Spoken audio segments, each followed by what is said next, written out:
This is the General Grant tree. It's special because it's the third largest tree in the entire world by volume. It's so wide it would take 20 people holding hands to make a complete circle around it, and if it could be filled with sports equipment, it could hold more than 37 million ping pong balls. It's estimated to be 1,700 years old, but the only way to know for sure would be to cut it down and count all of its age rings.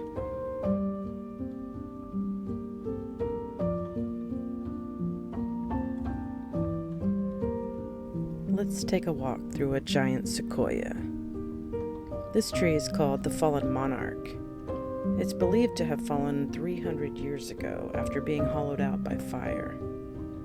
In the late 1800s, it was used by cattlemen for shelter as they built a nearby cabin. It also served as a stable for the United States cavalry in the early 1900s as they patrolled the area. Giant sequoias and redwoods are naturally resistant to rot and decay, which explains why it's still here after all this time. Isn't it amazing that there are trees big enough to walk through?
You will never guess where we're standing.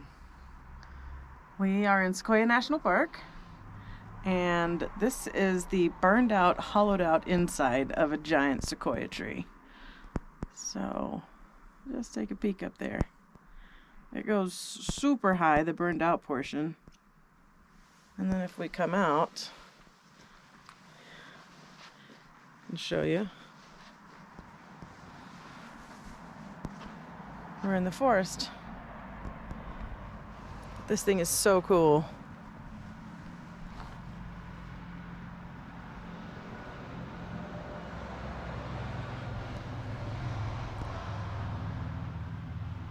Just a monster tree.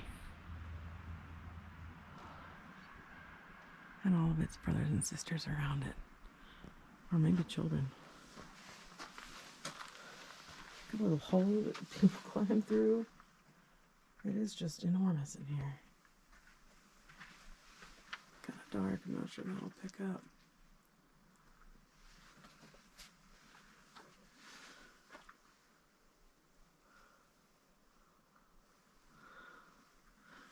These things are so cool.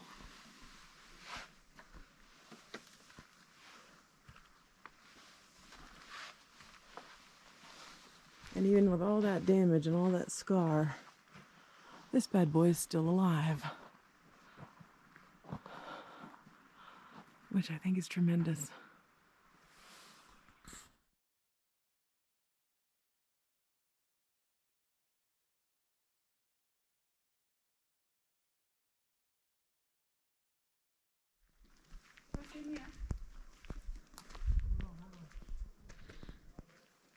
This massive tree, root ball,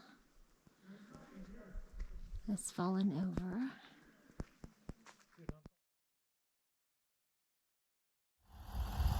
Hey, we are in Sequoia National Park, getting ready to go see, what is it?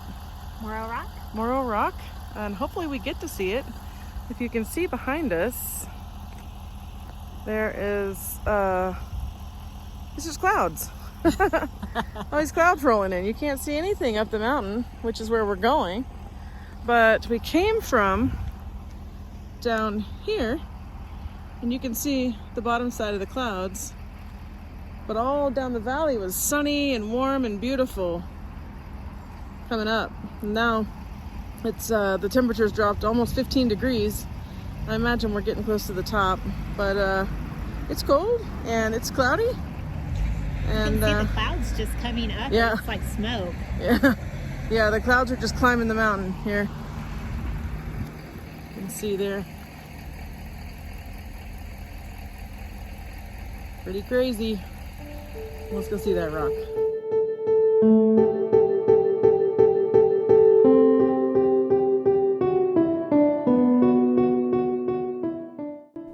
On our way up to Morrow Rock, we kept seeing these strange spots on the pavement.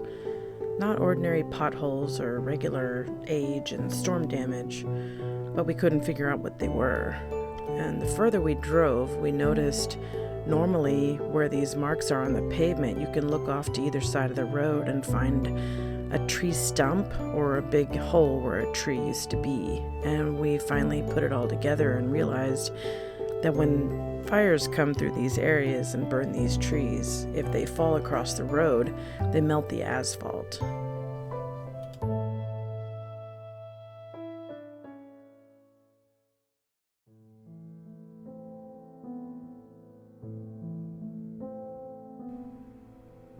This fire damage you see here was caused in 2021 by the KNP complex fire.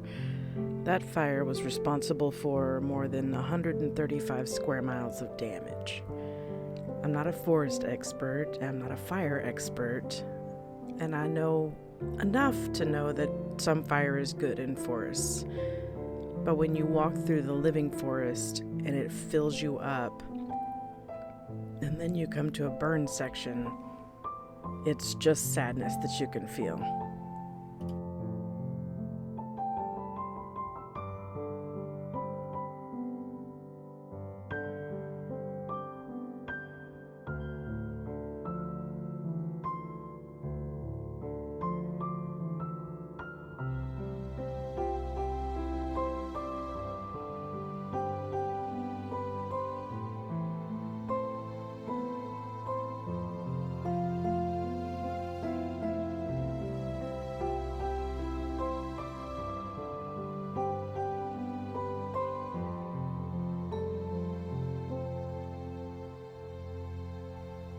But if you keep walking and you keep looking, you'll find that nothing can keep nature down.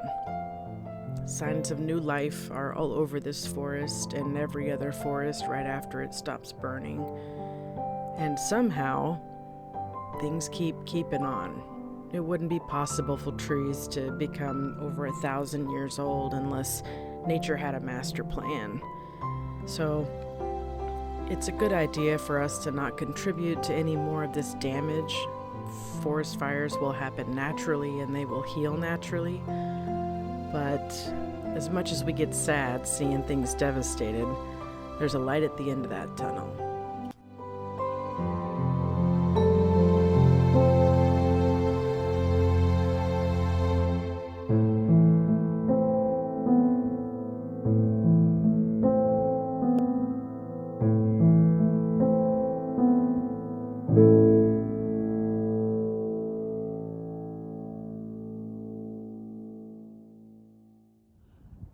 Hey, getting pretty creepy up here. We try to walk up to Morrow Rock. The road is closed to it, so a significant hike just to get there.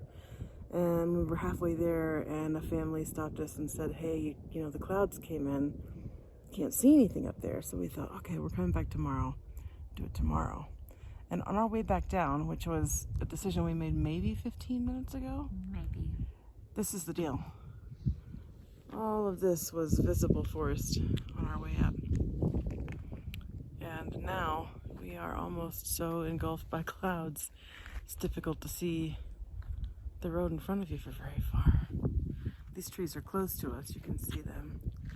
But there's just a million trees behind them you can't see. And there's the road we're on.